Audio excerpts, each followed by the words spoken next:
بہت دنوں تک، ایک زمانے تک مطلب بہت عرصے تک لوگ جو ہے حکیم صاحب کو صرف ایک اچھا حکیم، صرف ایک اچھے ڈاکٹر کے جان سے جانتے تھے.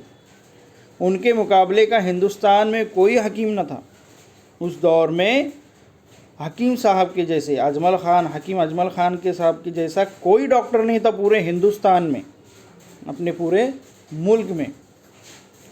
نوابوں راجاؤں سے ماہانہ ہزاروں کی رقمیں بندھی ہوئی تھی. نوابوں راجاؤں سے ماہانہ ہزاروں کی رقمیں بندھی ہوئی تھی. نوابوں راجاؤں، اس دور میں جو نواب اور راجا ہوا کرتے تھے نا، پچھلا زمانہ میں جو ہے وہ راجاؤں کا تھا، نوابوں کا تھا، جس میں راجا حکومت کرتے تھے. تو اس زمانے میں بہت سارے نوابوں اور راجاؤں سے ماہانہ مطلب ہر مہینے کا کتنا، ہزاروں کی رقمیں بندھی ہوئی تھی. مطلب ہر مہینے 1000 روپیوں سے ان کی رقمیں تھی، پیمنٹ تھا، ان کا تنخواہ تھی جو نوابوں اور اس کے پاس جاتے تھے. ان کے دہلی سے باہر جانے کی روزانہ 1000 روپے فیس مقرر تھی اس زمانے میں. اگر دہلی سے کہیں باہر جانا ہے تو کتنے روپیہ لیتے تھے؟ 1000 روپیہ فیس مقرر تھی. فیس جو تھی وہ طے تھی. اب ڈاکٹروں کی فیس طے ہوتی ہے نا، ڈاکٹر کے یہاں جاؤ تو ایک انجیکشن کا 150 روپیہ آتا. اگر ہم خود چل کر ڈاکٹر کے پاس جاتے ہیں تو کتنے لیتے ہیں؟ 150 روپیہ. اور اسی ٹائم میں ڈاکٹر کو اپنے گھر پہ بلاؤ تو اسی انجیکشن کا 500 روپیہ لیتے ہیں. کیوں؟ کیونکہ اپنا دواخانہ چھوڑ کر اپنے گھر پہ آئے، اپنی جگہ چھوڑ کر گئے نا. تو اسی طرح جو ہے حکیم صاحب بھی جب دہلی سے باہر جاتے تھے تو ان کی فیس کتنی ہوا کرتی تھی؟ 1000 روپیہ مقرر. اس زمانے میں 1000 روپیہ مطلب بہت ہو جاتے ہیں. اس زمانے میں بہت تھے. آج کے لاکھوں کروڑوں اور لاکھوں کے برابر جو ہے اس زمانے کے 1000 روپیہ تھے.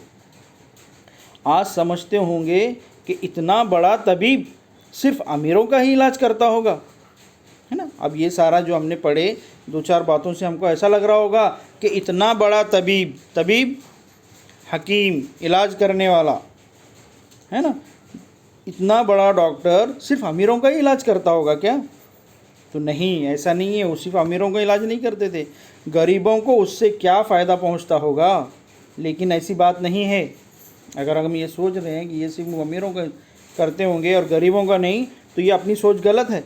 حکیم صاحب جو کچھ کماتے اپنے عزیزوں اور غریبوں کی مدد اور قومی کاموں میں خرچ کر دیتے. حکیم صاحب جو کچھ کماتے تھے روپیہ پیسہ، وہ کیا کرتے تھے؟ کہاں خرچ کرتے تھے؟ اپنے عزیزوں. عزیز یعنی کون؟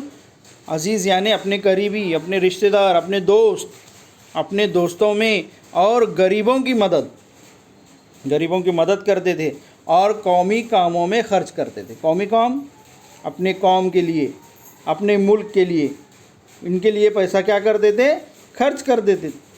مطلب بڑے بڑے لوگوں سے کماتے تھے اور غریب لوگوں میں خرچ کر دیتے تھے. دہلی میں یا اس کے آس پاس کسی غریب کے گھر جاتے تو علاج کا ایک پیسہ نہ لیتے. اب دیکھو، پہلے ہم نے پڑھے کہ دہلی سے باہر جانے کے لیے 1000 روپیہ لیتے تھے، فیس مقرر تھی. لیکن اگر دہلی کے باہر بھی جانا ہو، کہیں آس پاس میں بھی کسی غریب کے گھر اگر جانا ہوتا تھا تو علاج کا 1 روپیہ نہیں لیتے. ان سے 1000 روپیہ نہیں لیتے تھے غریبوں سے، بلکہ ان کا مفت میں علاج کرتے تھے.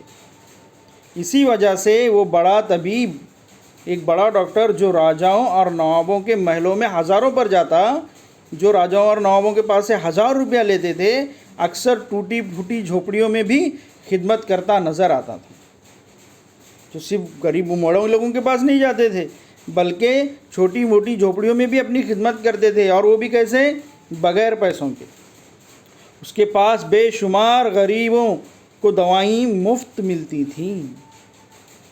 ان کے پاس جو ہے بے شمار غریبوں کو دوائیں کیسی ملتی تھی؟ مفت ملتی تھی. مطلب غریبوں کو دوائیں کیسے دیتے تھے؟ فری میں دیتے تھے. ان کا علاج کراتے تھے. محلوں میں ہزاروں پر جانا، یہ بھی ایک محاورہ ہے. مطلب امیروں کے علاج پر 1000 روپیے لینا. محلوں میں جو لوگ رہتے ہیں، محلوں میں کون سے بڑے بڑے امیر لوگ رہتے ہیں نا، تو ان کے علاج پہ ہزاروں روپیہ لیتے تھے اور وہ ہزاروں روپیہ لیا ہوا غریبوں پر خرچ کرتے تھے. اور اسی جگہ اگر کسی جھوپڑی میں جاتے تو محل کے ضد کیا ہے؟ جھوپڑا. تو جھوپڑے میں کسی کا علاج کرنے جاتے تو اس کا علاج فری میں کرتے تھے. تو ان کے پاس جو ہے غریبوں کے لیے دوائیں بھی بہت مفت ملتی تھیں، فری میں دیتے تھے. دیکھیں، سمجھ میں آ رہا ہے کہ جس طرح سے وہ بڑے لوگوں سے کماتے تھے تو غریبوں پر خرچ بھی کرتے تھے۔ چلیے آگے دیکھتے ہیں۔ جاڑا، گرمی، برسات، ہر موسم میں صبح ٹھیک 6 بجے حکیم صاحب گھر سے نکل آتے اور بہت سے مریضوں کو دیکھتے۔ جاڑا، سردی ہو، گرمی ہو، بارش ہو، جاڑا یعنی سردی، کوئی بھی موسم ہو، لیکن صبح 6 بجے اٹھ جایا کرتے تھے حکیم صاحب اور گھر سے نکل کر جو ہے بہت سے مریضوں کو دیکھتے تھے مطلب ان کا علاج کرتے تھے۔ کبھی کبھی ان کی غیر ضروری باتیں بھی سنتے مگر پیشانی پر بل نہ لاتے۔ پیشانی پر بل نہ لانا مطلب کوئی فکر، اتنا ٹینشن نہیں لیتے تھے۔ مطلب کبھی کبھی ڈاکٹر کے پاس جاؤ تو پیشنٹ جو ہے بہت ساری باتیں بولنے لگتے ہیں، ایسا ہے میرے گھر پہ، ایسا ہے، ان کی بے ضروری باتیں ہیں۔ بیماری کو چھوڑ کر دوسرا بتانا بے ضروری باتیں ہیں نا، ہاں، تو وہ بھی سنتے تھے۔ ان کے اس عام دربار میں چھوٹے بڑے کا فرق نہ تھا، امیر ہو کے غریب سب کو باری باری دیکھتے تھے۔ اب جب ان کے دواخانے میں پہلے امیر آئے یا غریب آئے، ان کو کیسے دیکھتے تھے؟ باری باری، نمبر کے حساب سے ہی سب کا چیک اپ کیا جاتا تھا۔ ایسا نہیں ہے کہ بھائی ہاں یہ میرے پہچان والا ہے تو اس کو پہلے لے لو، ارے نہیں بھائی یہ راجا ہیں ان کو پہلے کرو، ایسا کوئی نہیں تھا۔ امیر اور غریب ان کے یہاں پر سب برابر تھے، وہ سب کو ایک جیسا مانتے تھے اور سب کو باری باری دیکھتے تھے۔ حکیم صاحب بڑی سوجھ بوجھ کے آدمی تھے۔ سوجھ بوجھ کے مطلب سمجھدار تھے۔ انہوں نے ملک کی سیاست میں بھی عملی حصہ لیا، ملک کے پولیٹکس میں جو ہے بہت زیادہ حصہ لیا انہوں نے۔ وہ شروع سے ہی چوٹی کے لیڈروں میں گنے جانے لگے تھے۔ چوٹی کے مطلب بہت بڑے بڑے جو لیڈر ہوتے ہیں نا، ایسے وہ لوگ بھی گنے جانے لگے۔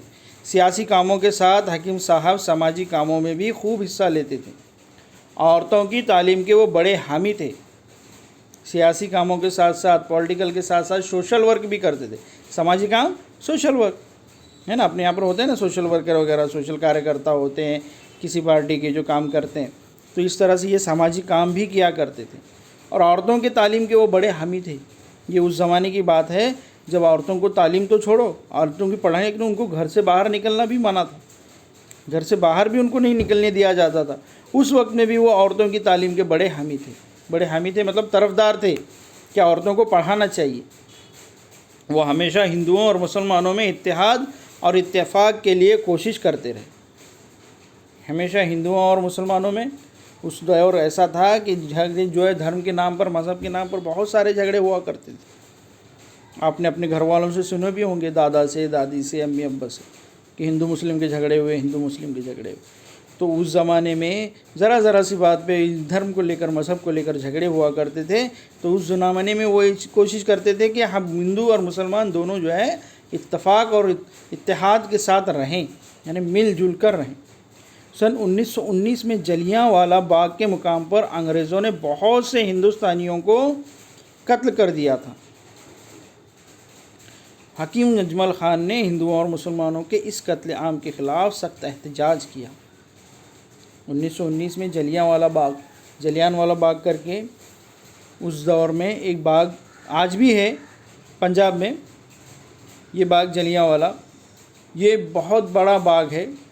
اس وقت میں ابھی باغ پورا بنا ہے، اس وقت میں بھی اس کو جلیان والا باغ کہا جاتا تھا۔ وہاں پر جو ہے ایک دفعہ بہت بڑا جلسہ شروع تھا آزادی کے لیے، انگریزوں کے خلاف میں جو ہے بہت بڑا ایک جلسہ کیا گیا تھا جس میں بہت سارے لوگ تھے۔ اور وہ میدان، وہ باغ اتنا بڑا تھا، اس کو پوری کمپاؤنڈ وال ہوتی ہے نا اپنی سائڈ سے، ویسی تھی، اور اندر آنے اور باہر جانے کے لیے ایک ہی دروازہ تھا۔ جب انگریزوں کو یہ معلوم ہوا کہ وہاں پر بہت سارے لوگ جو ہیں انگریزوں کے خلاف نعرے بازی کر رہے ہیں جلسے میں، تو جنرل ڈائر نام کا ایک خونخوار درندہ،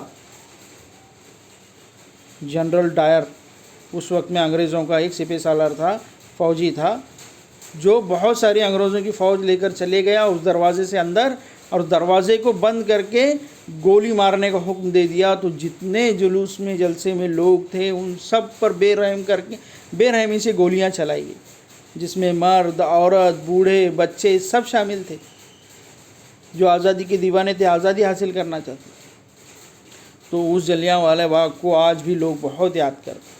جیسے جیسے آپ بڑی کلاس میں جاؤ گے، بڑی جماعت میں جاؤ گے، آپ کو یہ واقعہ کچھ سب پورا تفصیل سے معلوم پڑے گا۔ تو جب یہ ہوا، ہندوستانیوں کو قتل کر دیا گیا، تو حکیم اجمل خان نے ہندوؤں اور مسلمانوں کی اس قتل عام کے خلاف سخت احتجاج کیا۔